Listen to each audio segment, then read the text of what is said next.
Le diabète, c'est pas la fin d'une vie. Bienvenue à toi dans ce second épisode de la glycémie, ton émission qui impacte, guide et transforme ta vision de la pathologie. À chaque émission, je recevrai des acteurs majeurs du milieu du diabète. Donc si ça t'intéresse, allez, let's go!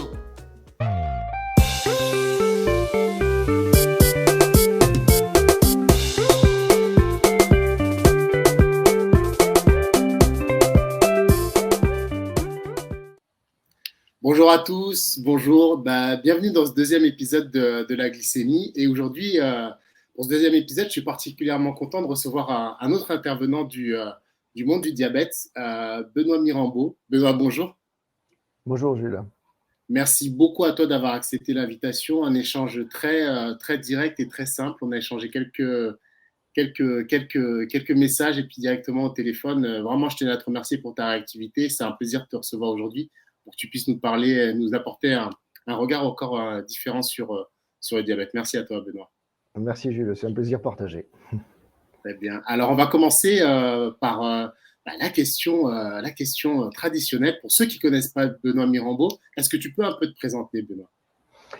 Oui, donc moi j'ai fait des études dans la biologie, puis j'ai eu une licence de biologie cellulaire et physiologie, et puis ensuite j'ai fait toute ma carrière dans la grande distribution jusqu'à la direction d'hypermarché à la région. Bon voilà, donc j'ai plutôt un profil gestionnaire de centre de profit. Et je suis arrivé au diabète en fait par ma mère. Une invention, c'est souvent dû pour répondre à un besoin qu'on rencontre dans la vie courante. Et donc, ma mère qui est diabétique de type 1 et qui devait calculer sa dose d'insuline à s'injecter 4 fois par jour, basal bolus, et qui n'arrivait pas donc à calculer ses doses. Et donc, voilà, c'est comme ça que je suis arrivé dans le diabète. D'accord.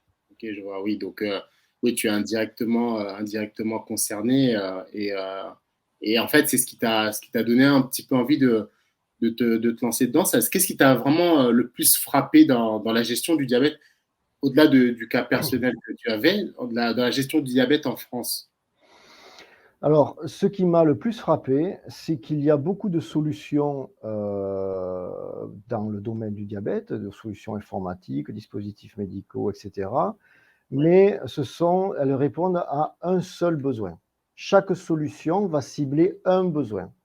Ce qui fait que, par exemple, un diabétique qui doit calculer sa dose d'insuline en fonction, par exemple, de ses glycémies et de ses glucides, mais aussi en fonction de son activité physique, eh bien, il va devoir avoir 3 ou 4 applications. Il va devoir avoir une application pour le suivi de la glycémie, une application pour le calcul des glucides, une application de suivi de l'activité physique pour voir qu'est-ce qu'il consomme comme calories, etc. Et derrière, s'il a la chance d'utiliser un calculateur, ce qui est assez rare, des calculateurs aujourd'hui, puisque dans notre breveté, ça veut dire que c'est assez rare, mais ça lui fait une 4e application. Et donc ça, je trouvais, mais c'est un peu comme ça, un peu toujours dans le domaine médical, on a une maladie qui a plusieurs besoins de réponse et on va apporter une solution à chaque réponse. Eh bien, DiabiLive, lui, apporte une solution à la maladie, puisque dans DiabiLive, on va répondre à tous ces besoins-là, et plus encore, puisque la deuxième chose qui m'a frappé, mais ça, c'est pas que le monde du diabète, c'est le monde de la maladie en général et de l'accompagnement de patients à domicile, c'est que les aidants sont souvent exclus. Et donc, nous, on a inclus aussi l'aidant dans cette prise en charge, puisque l'aidant a un vrai statut dans DiabiLive. D'accord, ok. Merci, parce que là, du coup, tu as anticipé ma prochaine interrogation par rapport à DiabiLive, qui est aujourd'hui ton entreprise, et qui est une solution, comme je le comprends, qui est une solution un petit peu plus globale, au lieu d'aller chercher plusieurs éléments pour pouvoir gérer sa maladie. Et du coup, est-ce que tu pourrais nous en dire encore un petit peu plus sur la notion d'aidant, pour que les gens qui nous regardent et qui nous écoutent aussi peut-être puissent comprendre quelle est la notion d'aidant. Parce que lorsqu'on en avait parlé, c'est pas forcément toujours ce qu'on croit. Oui. Alors, l'aidant, déjà dans le diabète, l'aidant familial, c'est souvent une personne de la famille qui est exclue déjà. Beaucoup de diabétiques ne veulent pas partager leur diabète avec leur époux, leur épouse, leur fils, leurs grands-parents, etc. pour plusieurs raisons qui se comprennent. La première, c'est qu'ils ont peur qu'ils ne comprennent rien à leur diabète, parce que le diabète, c'est complexe, et donc, du coup, ils ne partagent pas. La deuxième, c'est parce qu'ils ne veulent pas, des fois, peut-être qu'on sache ce qu'ils font. C'est aussi compréhensible, hein, on a envie d'être, voilà, de faire ce qu'on veut dans notre maladie. Et voilà. Et en plus, le diabétique, parfois, il abandonne. Comme toute maladie chronique qui est là à vie, un patient a parfois envie d'abandonner et de laisser tomber. Et donc, DiabiLive, là-dedans, joue un rôle très important parce que l'aidant va pouvoir tout faire à la place du patient quand le patient ne veut plus ou quand il ne peut plus, quand il ne veut pas ou qu'il ne peut pas. C'est-à-dire, on va prendre un enfant diabétique, ce sont souvent les parents qui l'encadrent, un enfant 5, 6, 7 ans, qui vont tout faire à sa place. Eh bien, dans DiabiLive, l'enfant va avoir son propre accès et les parents, ou les grands-parents même, vont avoir leur propre accès. Et avec leur accès d'aidant, ils vont pouvoir tout faire dans l'application, tout va être tracé, c'est-à-dire que le diabétologue derrière, il sait ce qui a été fait et par qui ça a été fait. Mais tout est transparent et surtout tout ce qui est fait va remonter au service de diabétologie qui va pouvoir comme ça ajuster la prescription et aussi éduquer à la fois les aidants et le patient. Voilà. Et c'est ça ce rôle d'aidant qui est très important pour moi. Si on veut avoir une prise en charge d'un patient en général, hein, je dirais, c'est pas que propre au diabète, hein, dans le lieu de vie de patient, il faut absolument inclure les aidants et donc leur donner un vrai rôle. Donc voilà la vision de l'aidant dans DiabiLive. D'accord, oui, effectivement, là tu as pris un exemple concret, hein, parce que le diabète touche beaucoup de monde, des millions de personnes aujourd'hui en France, et notamment les enfants. Et c'est vrai que si on a un outil qui nous permet de piloter un petit peu ça, lorsqu'on en avait discuté, ce que j'avais trouvé vraiment intéressant, c'est cette espèce de journal de bord numérique. C'est-à-dire que si on va voir le diabéto dans quelques mois, ou bien le cardio dans quelques mois, il a la possibilité d'avoir une espèce de traçabilité, parfois sur les choses ah je me souviens plus de ci, de ça, là, il y a vraiment une traçabilité qui est mise en place, et ça, c'est pas mal. Et aussi, il y avait, lorsqu'on avait discuté, j'avais noté qu'il y avait huit grosses fonctionnalités. C'est bien ça? Est-ce que tu peux détailler là-dessus? Voilà, tout à fait. Donc, on est vraiment dans cette réponse globale à la maladie et pas spécifique à un besoin. Mais donc, chaque besoin revient à cette prise en charge d'accompagnement de la maladie. Donc, les 8 fonctionnalités, la première, c'est la télésurveillance. La télésurveillance, qui d'ailleurs est remboursée par la sécurité sociale. Alors, DiabiLive, de toute façon, personne ne paye. Bon, voilà, DiabiLive est totalement gratuit pour les patients, les aidants, les médecins, les professionnels de santé, les infirmiers. Bon, voilà, personne ne paye DiabiLive. Mais ça, Mais c'est dans un le cas, point sur lequel insister, oui. voilà. Mais dans le cadre de DiabiLive, de la télésurveillance, il y a quand même un remboursement sécurité social aux diabétologues. Et ça, c'est la première fonctionnalité. La deuxième fonctionnalité, ça va être le fameux calculateur de dose d'insuline anticipatoire basal bolus. L'algorithme est breveté à l'international, donc c'est vraiment une innovation. Et 99% des prescriptions aujourd'hui utilisées dans la prise en charge du diabète et le calcul de l'insuline sont possibles dans DiabiLive. Voilà. Donc ça, c'est la deuxième grosse fonctionnalité. Troisième fonctionnalité, ça va être le suivi des sites d'injection. Et là, on est plutôt dans l'éducation thérapeutique, puisque dans l'application, on a aussi un espace d'éducation thérapeutique pour arriver à faire monter en compétence à la fois les patients et leurs aidants. Et on a ce fameux suivi des sites d'injection avec la rotation des sites d'injection tels qu'ils sont prescrits normalement, mais aussi adaptatifs, évidemment, selon le patient qui les utilise. Et à chaque fois qu'on va s'injecter une insuline, on va pouvoir indiquer le site d'injection. Et quand on a fait plusieurs fois au même endroit, Oui. on suggère d'aller à un autre endroit, puisqu'au bout d'un moment, il peut y avoir une insensibilisation à l'insuline, etc. Donc voilà, il y a cette troisième fonctionnalité. Quatrième fonctionnalité, eh bien, il y a la nutrition. La nutrition avec plus de 800 000 aliments dans l'application et la table SICAL, en plus de ces 800 000 aliments.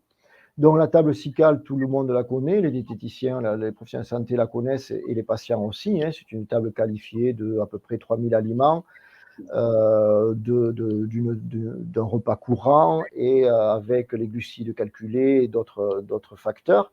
Les 800 000 aliments, c'est autre chose. Ce sont des aliments industriels avec donc une fiche industrielle de fabrication et un code barre. Et donc, l'utilité, là, c'est par exemple une maman qui va acheter dans un hypermarché poisson pané, petit pois carottes. Elle va donner ça à son enfant. Eh bien, elle va scanner le code barre des poissons panés, elle va dire il en mange 2. Elle scanne le code barre des petits pois carottes, elle va dire il en mange 4 cuillères. Et on lui calcule tout. Mais on lui calcule tout pour le suivi diététique, notamment l'obésité, c'est-à-dire avec les 5 facteurs. C'est les 5 facteurs qui sont calories, glucides, lipides, protéines et fibres. Et les 5 facteurs peuvent être objectivés par une diététicienne, qui elle aussi peut avoir un statut d'Andiabi Life.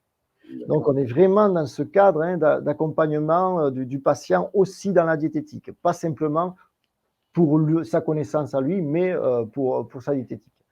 Ensuite, on va avoir comme autre fonctionnalité les importations des données des glucomètres, des freestyle libres par exemple, des patchs, des pompes.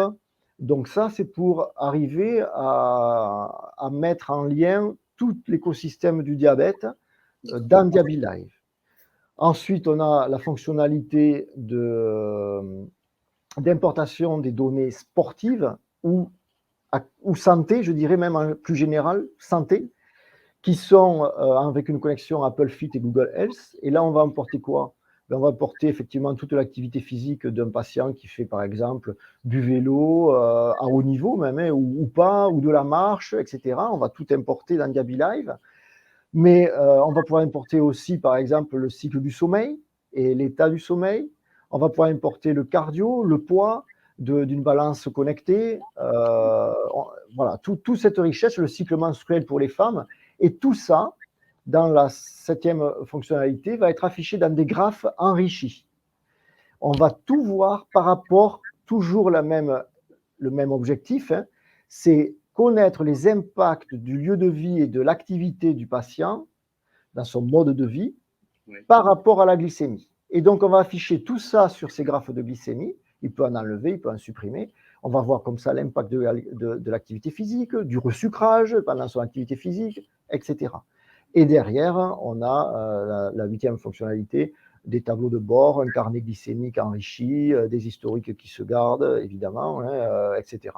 Donc, en fait, ces 8 fonctionnalités ont un objectif, c'est répondre aux besoins de la maladie pour accompagner le patient diabétique dans son lieu de vie et l'aider à mieux gérer son diabète et devenir tout simplement le cœur intelligent de tout cet écosystème diabète. Voilà. D'accord, et oui, donc, c'est.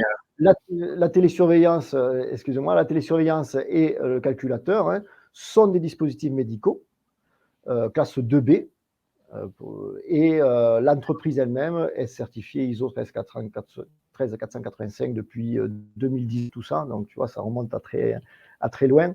Et donc, on respecte évidemment le marquage CE, la réglementation européenne, le RGPD et tout ça.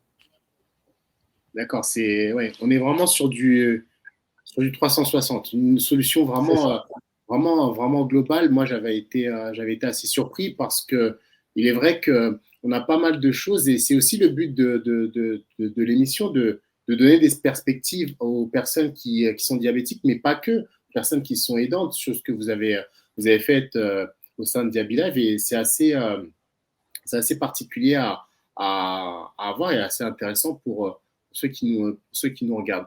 Moi, j'avais un point par rapport à l'application et par rapport à ton entreprise qui va nous mener sur un autre sujet. C'est pendant le confinement, comment ça s'est passé un petit peu quel, que tu sais, on était un petit peu cloîtrés à la maison.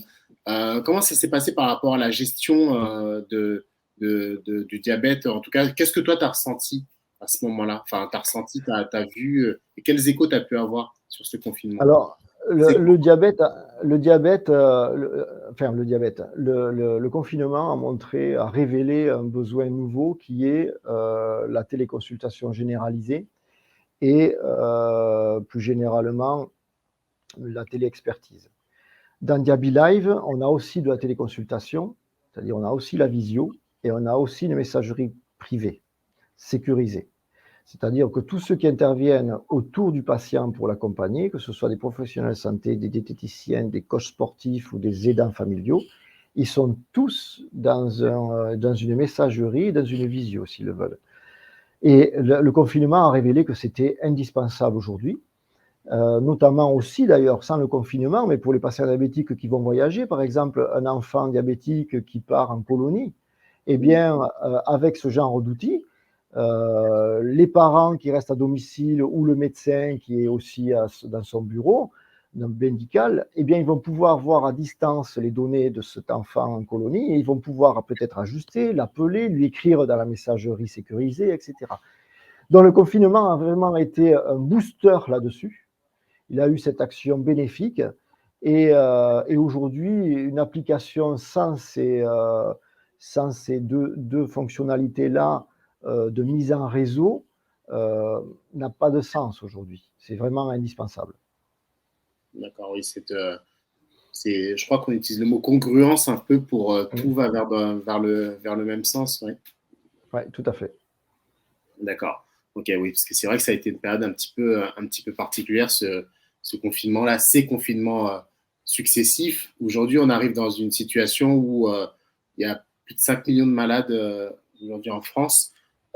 Et à ce sujet, à ce propos, moi, j'aimerais savoir quelle est ta vision du futur de la maladie en termes de chef d'entreprise, mais aussi de personnes indirectement touchées. Quelle est ta vision un petit peu du développement de la maladie en France? Je pense qu'on va aller de plus en plus vers des dispositifs médicaux qui vont se suppléer aux actions du patient, qui seront, à mon avis, implantés et qui vont implanter et connecter. Donc, les patchs, tout ça, finiront par disparaître de toute façon. Parce qu'ils enverront beaucoup plus de données, ils pourront envoyer des prises de sang. Je pense que voilà, ce seront des choses qu'on pourra certainement avoir en continu. Et donc pour un diabétique, ça sera. Je pense que l'avenir est là. Alors aujourd'hui, on est toujours dans l'externalisation des dispositifs médicaux, des patchs, des pompes, des stylos à injection. Plus tard, on ira vraiment vers une gestion internalisée et je pense qu'il n'y aura plus besoin d'intervention humaine. Sauf, Mais, sauf les diabétos, bien évidemment. Mais oui, oui, oui. oui, Il faut les programmer, il faut programmer tout ça. Donc, le oui. diabète aura toujours son rôle, son rôle. Ah oui, Mais on en a après, besoin. pour le patient, ce sera totalement différent, je pense. Mais pas encore, hein. Mais les derniers projets que je vois tourner, c'est beaucoup là-dedans, quoi. D'accord. Ok.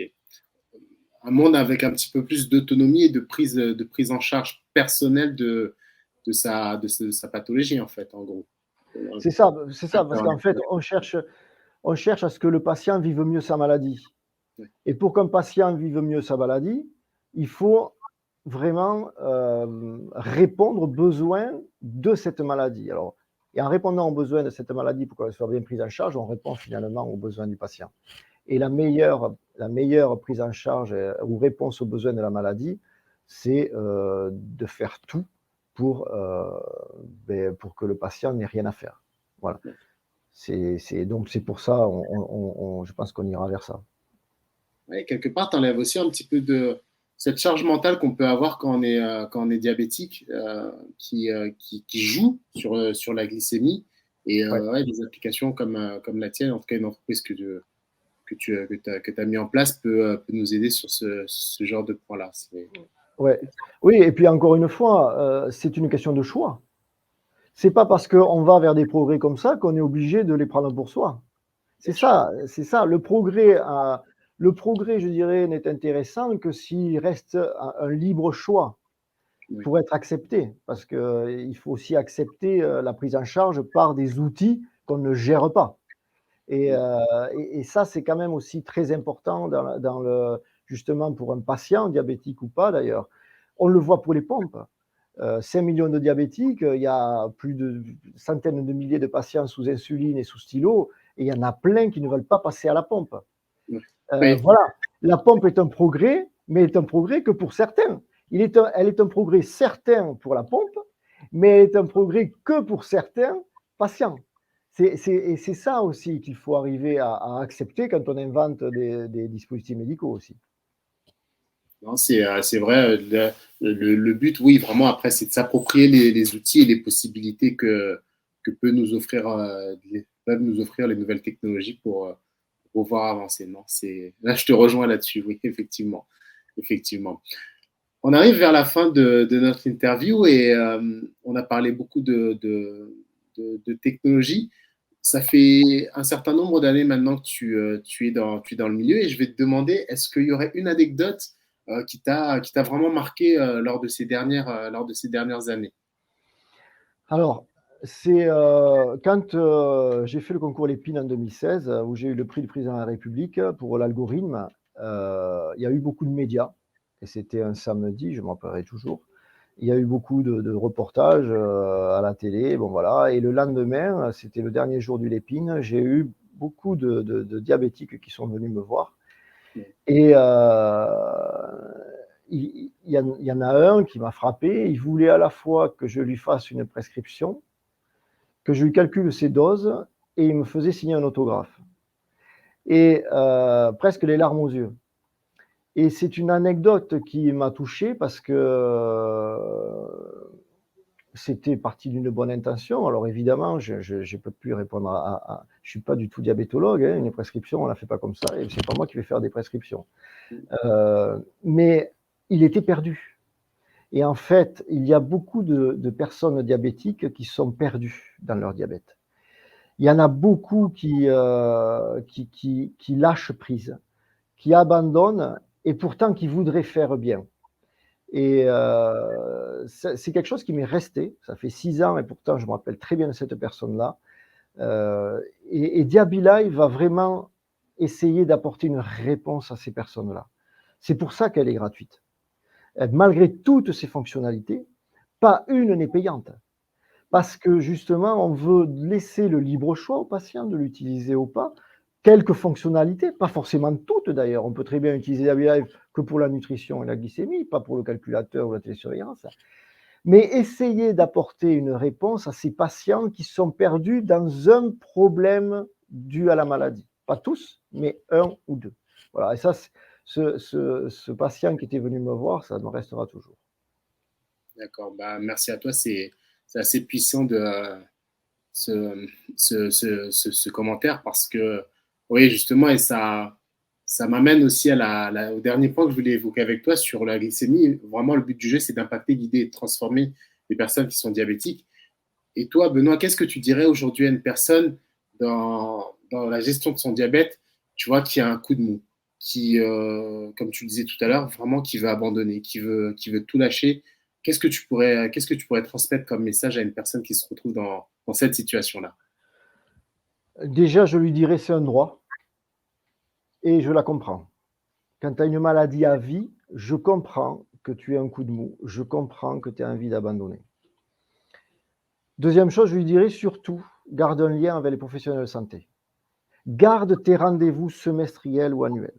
Peut-être qu'entre ces rendez-vous, tu as abandonné ou tu as négligé, mais garde ces rendez-vous, ça reste ton repère et ton pilier du diabète. Il ne peut pas y avoir meilleur pilier qu'un diabétologue. Ce n'est pas possible. Et troisième chose, si c'est quelqu'un de ma famille, écoute, moi je veux prendre le relais pendant le temps que tu abandonneras. Je suis là, appuie-toi sur moi, je n'y connais rien.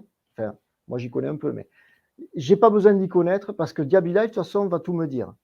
Et quand tu vas garder ton pilier qui est le diabétologue, et tu vas revenir le voir dans 4 ou 5 mois, il aura Diabilive, et il va tout voir, il va voir pourquoi tu as abandonné, et il va pouvoir encore mieux t'accompagner. Parce que les diabétologues et les services de diabétologie font déjà un travail superbe d'accompagnement et d'éducation thérapeutique, mais ils n'ont pas cette vision de la vie du patient chez lui, parce qu'il n'y a pas cet historique et ces abandons, justement. Et voilà, ce sont les 3 choses que je lui dirais. Tu as le droit, garde tes piliers quand même, et tes rendez-vous annuels, et je vais t'aider. D'accord. Bah, franchement, merci. Merci. Et j'espère que ce message que tu viens de diffuser servira à quelqu'un quelque part. Parce qu'effectivement, c'est pas facile tous les jours. C'est un vrai combat, une lutte où on passe par tous les stades émotionnels possibles. Et on a besoin aussi de voilà d'appui, d'aidants, comme tu disais tout à l'heure, pour pouvoir nous remonter parfois quand on est un petit peu la tête dans le seau. Merci beaucoup. Merci beaucoup, Benoît, pour cet Merci, Gilles. échange très riche.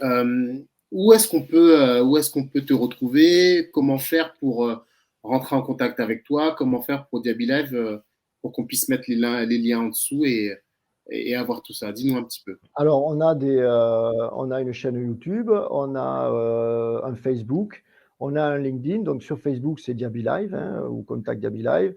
On peut nous contacter à partir de là. On est sur Twitter, on est sur Instagram et on est sur TikTok. Voilà, on est sur tous ces réseaux. On publie à peu près au moins une fois par semaine, soit des vidéos tutos, soit des images. Bon, voilà. Et autrement, sur le site internet diabilife.com, on peut nous contacter aussi. Et après, si on veut utiliser l'application, elle est sur les stores en libre service, Play Store ou Apple Store. Et à partir de l'application, on peut aussi nous contacter puisqu'on a un lien direct avec notre service après-vente Diabilive depuis l'application. Donc voilà. D'accord. Donc, il y a plusieurs points de contact. Voilà. De toute Autrement, il y manière, a aussi, ouais, et il y a aussi, excusez-moi, le mail contact, justement, contact@diabilive.com. Voilà. d'accord, très bien. De toute façon, on mettra tous les liens en description de cette vidéo. Merci d'avoir partagé ce moment avec moi, Benoît. C'était vraiment très enrichissant. Et j'espère que vraiment, oui, ça touchera quelqu'un et ça pourra faciliter à la visibilité pour ton entreprise, pour toi, et aussi d'apporter voilà, une flèche supplémentaire à l'arc des personnes qui sont diabétiques. Merci beaucoup, Benoît. Merci à toi, Jules. Je C'est te souhaite une super. bonne journée. Je te dis à très bientôt. Merci, à très bientôt. Ciao. Ouais, ciao.